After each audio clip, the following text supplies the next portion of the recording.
Thank you all for coming to the talk this morning. And thank you to Galen Roshi for inviting me to give this talk. It's an honor. I heard that Gail introduced me, so I won't introduce myself again, though I will say I want to express my thanks to the Sangha for the very warm welcome that I've received during my visit this time and during my previous visit, which was my first visit last fall. It's been a joy to practice with you and get to know some of you. Thank you. Also, I want to acknowledge that today is Father's Day. So happy Father's Day to all of our fathers, living or having passed over, and to all of the fathers in the room, any of the fathers who may be in the room. I think there's at least one sitting near me.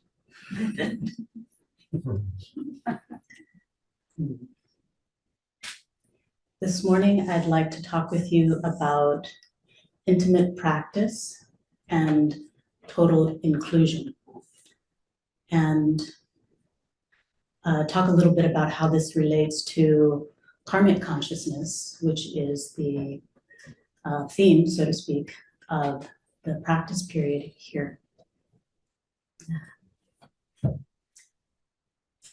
There's an expression in the Soto Zen school that's had a very deep impression on me, the first time that I heard it, and it's been near to my heart and guiding me ever since.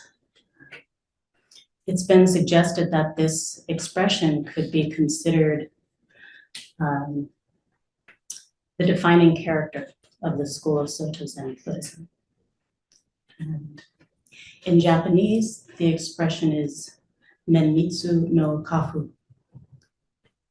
There may be a couple of people in the room who've heard it before. When I first heard it translated, and ever since, most frequently, I've heard it translated as careful attention to detail is the wind of the family house. Later, I learned that Menmitsu can be translated, and perhaps more accurately, as intimacy with things. So today I'll be talking about it in a way that combines these two translations.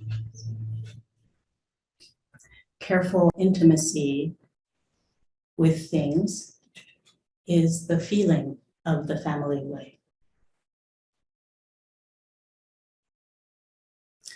I'm substituting the word feeling for wind this morning because we feel wind, we experience wind through the sense of touch. Although there is evidence of the wind that we can perceive visually through the way the trees and the grasses and other objects are moving in its midst, we know if it is a gentle breeze or a strong wind. I won't be focusing so much on seeing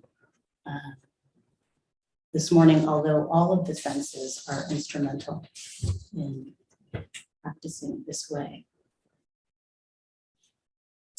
In a talk that Suzuki Roshi gave many years ago, he also referred to this family way as a gentle way. And he, however, was quick to say that this gentle way does not lack strictness. So it's both a gentle way and a diligent way that attends to everything as it appears in karmic consciousness, but also as it is in reality, which in this case I mean not separate.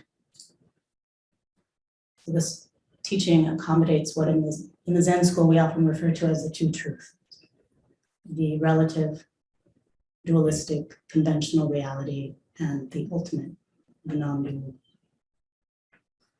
As I was preparing for this talk, a koan came to my mind. A koan is a kind of terse, a dense Zen teaching story.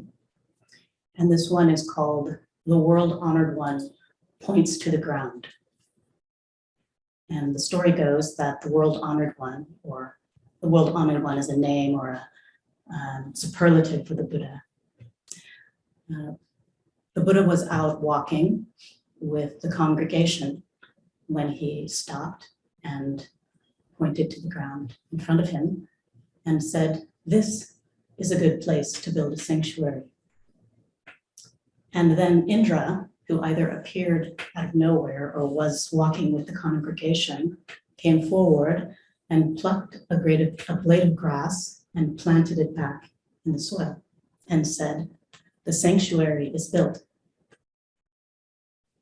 And the Buddha smiled. That's the story. Consider Indra, the emperor of all gods, the god of all gods, could have done anything, could have manifested an extraordinary monastery, beyond anything that most of us could perhaps conceive of. So there is no place on the ground to spit, as the saying goes. In other words, there's no unworthy or insignificant place or object.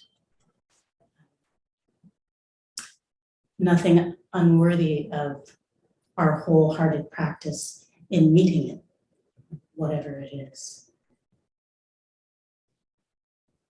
To help further reveal the relationship between the practice of intimacy and karmic consciousness, I'd like to share some of Suzuki Roshi's teachings this morning. The first excerpt is from a talk that he gave titled "Respect for Things," which can be found in the collection of his talks, Not Always So. Mind you, all of these talks were titled after he gave them in the making of the book. And in this talk, he tells the story of an experience he had earlier that morning while sitting with the Sangha in the Zendo. He said that he heard the chairs in the dining room above being slid across the floor.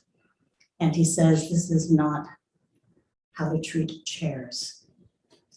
And went on to say that not only because of the disturbance that it creates in the Zendo below, but because this is not a respectful way to treat things. So he says, to push the chair across the floor is very convenient, but it will give us a lazy feeling. Of course, this kind of laziness is part of our culture, and it eventually causes us to fight with each other instead of respecting things. We want to use them for ourselves. And if it is difficult to use them, we want to conquer them. This kind of idea does not accord with the spirit of practice. In another talk that he gave, titled Changing Our Karma, in the same collection, he says, you become very serious when you have a big problem, without realizing that you are always creating problems. With a smaller problem, you think, oh, this is no trouble, I can manage it quite easily. You may think this without even knowing how you will cope with that problem. He goes on to use a rather graphic example of animals in nature, which I hope won't be upsetting to anyone in the context of the Dharma talk. I hope that you will hear its meaning and its relevance to this talk. He says, the other day, Tatsugami Roshi said, a tiger catches a mouse with its whole strength. A tiger does not ignore or slight any small animal. The way he catches a mouse and the way he catches and devours a cow are the same. But usually, although you have many problems, you think they are minor. So you don't think it is necessary to assert yourself. That is the way many countries treat their international problems. This is a minor problem. As long as we do not violate international treaties, it will be okay. As long as we do not use atomic weapons, we can fight. But that kind of fight eventually will result in a big fight. So even though many of the problems you have in your everyday life are small, unless you know how to relate to them, you will have big difficulties. This is the law of karma.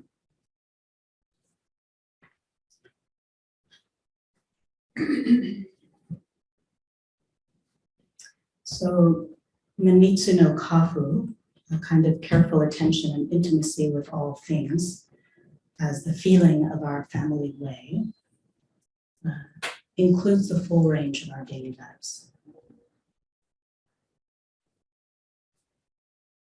which are consist mostly of apparently small encounters and apparently insignificant objects. For instance, when we go into the kitchen and turn on the faucet to fill a cup of water, and we lift the cup as we drink the water and put the cup back down on the counter.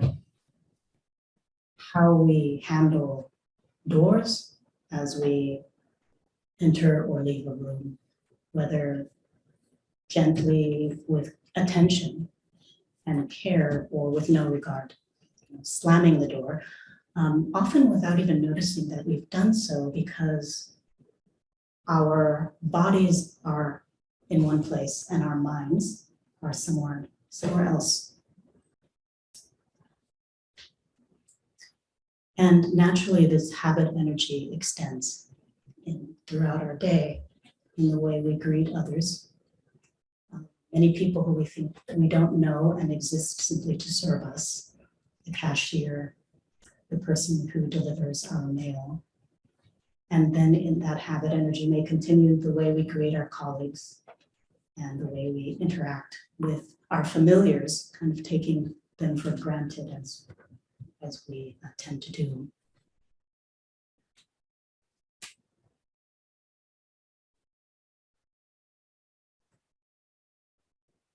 When we treat a cup or a door or another person with little regard, with disregard for its true value, we've in fact diminished the significance of our own existence in that encounter, in that moment, even though we may not think so, because we may even think we're superior to that object or that being, and that's kind of why we don't fully acknowledge them. But even so, we have dismissed our own opportunity to wake up in that moment, right in the middle of our everyday quotidian sanctuary.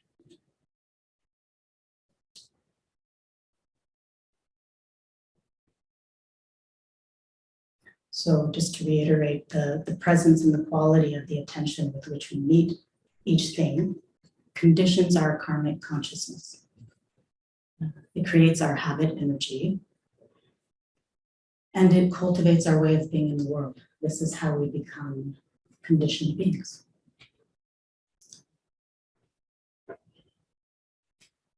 When we fully engage in what Dogen called continuous practice, which naturally includes our lapses in attention, we notice more and more. We notice more frequently, we notice more quickly when we've lapsed, when we've disconnected, dissociated, gotten distracted, and fallen into some old pattern. When this happens, we may feel some little remorse, like, oh, or regret, but there's no big shame in these small and frequent lapses. The point of this practice is not to become flawless. We will not become flawless. I was thinking at best, we may become wabi-sabi, full of beautiful imperfections. And I think our imperfections become beautiful when we treat them with compassion, when we attend to them with diligence. We may say to ourselves or others, oh, I'm sorry, please excuse me. I was thinking to think of that moment as kind of the glaze on going with this metaphor of wabi-sabi, a style of pottery. It is sort of the glaze on the pot after it emerges from the fiery kiln of our practice, that kind of heat in that moment of recognition. I appreciate the image, the metaphor, but I also want to say, of being cooked by our practice and being shined up. But in fact, remorse and sincere apology is not some thin veneer.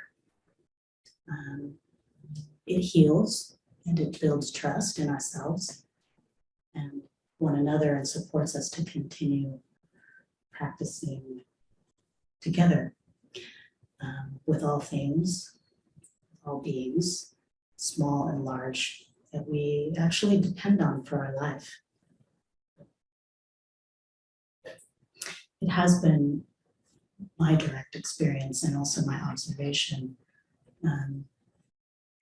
that when we don't cultivate this careful attention and intimacy with the small things, as Suzuki Roshi is pointing out, continuously, moment after moment, like inhaling and exhaling, not overly self-conscious, but present.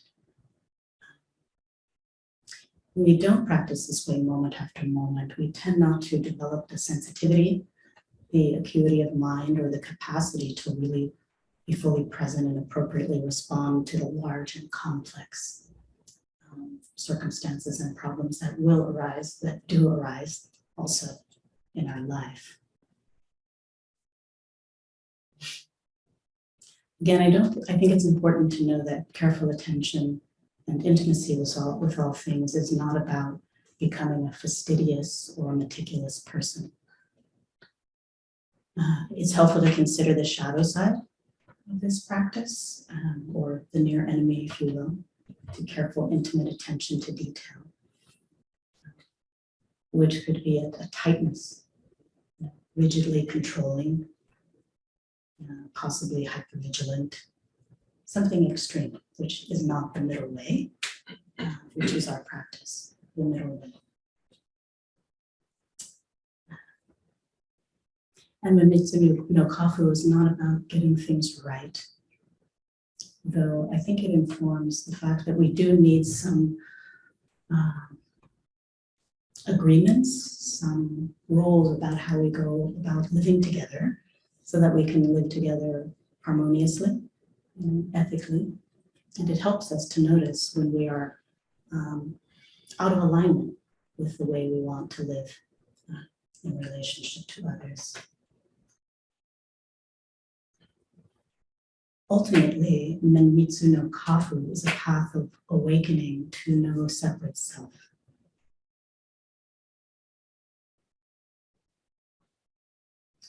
You'll know when you're operating in the shadow realm, when you start to feel fear, when your practice seems to be generating a kind of fearfulness in you of making a mistake or being wrong, versus cultivating a sense of communion. And my understanding of communion is intimate sharing of our life.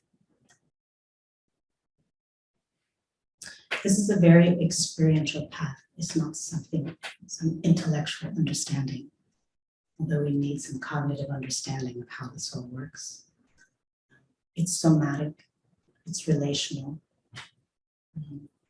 It supports our practice of Zazen, and our practice of Zazen supports this practice until it all becomes Zazen.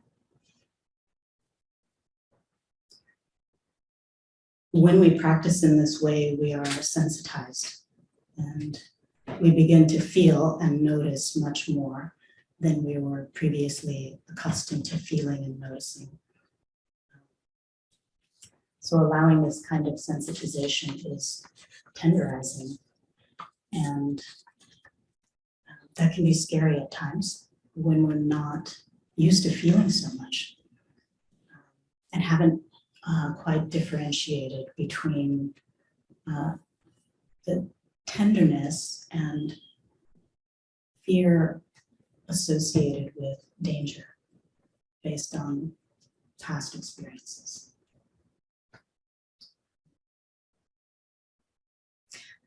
However, as a result of this kind of sensitization of which I'm speaking this morning, I think we actually become better able to differentiate between real situational danger and underlying chronic old fear in ourselves that we can feel when we start to open wherever we are.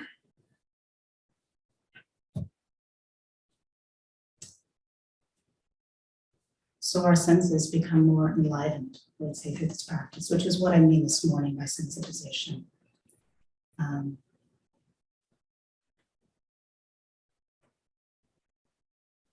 In my experience, this practice creates what you might call a field of beneficial action.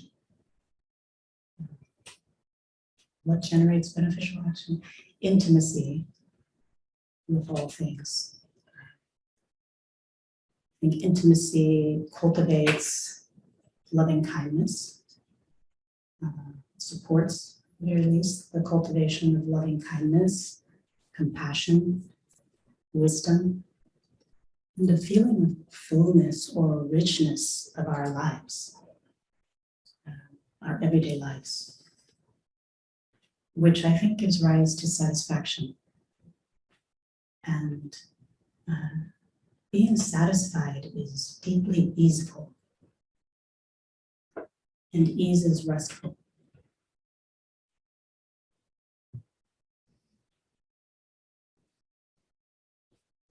The better able we are to rest, the better able we are to allow experience to flow, to respond to others in that flow beneficially. I think this practice actually changes our nervous system. It changes our hearts. It changes the way we think. And individually and collectively because we are limbic beings. And so we feel each other and we become conditioned together in relationship. To take out my watch, see how I'm doing.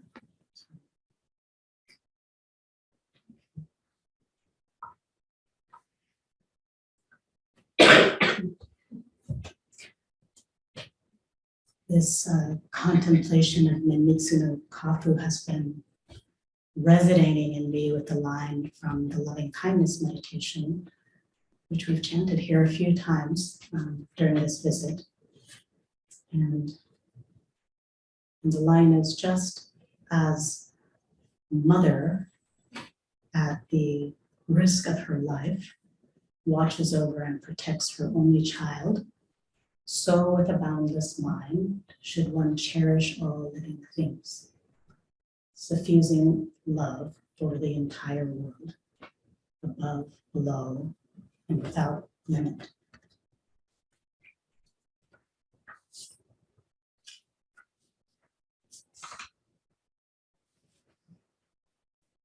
If we practice in this way a little bit, we begin to experience it a little bit, notice, and as we practice more, we experience more, and so forth increasingly. Not to suggest linearity, but there is a development that occurs of awareness, of recognition, understanding.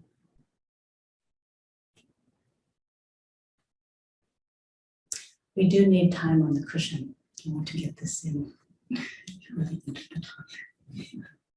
We need enough consistent sitting, enough zazen to develop our capacity to settle,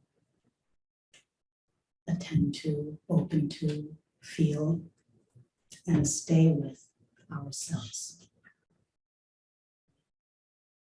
To learn to sit in a way that includes everything that arises in our karmic consciousness,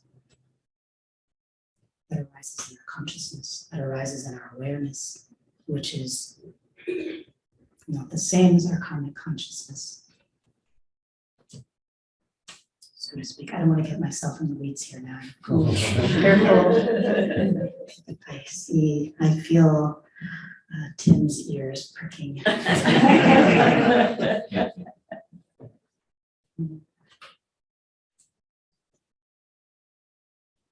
So to sit in a way that allows us to stay, to not run away, without trying to use or conquer, as Suzuki Roshi says, what arises, without shutting down. Zazen is an embodiment of the truth of the teachings, and at the same time, verification of the teachings. Verification is what Dogen means by what is often translated as practice realization. Realization can also be translated as verification or confirmation. In that moment of practice, we see and it is confirmed. It recently occurred to me while having lunch with the Shuso, which was an honor, that practice verification, the teaching coming to meet our lives, is like gasho. And we naturally bow in gratitude when this happens. Thank you all very much for your presence and your generous attention.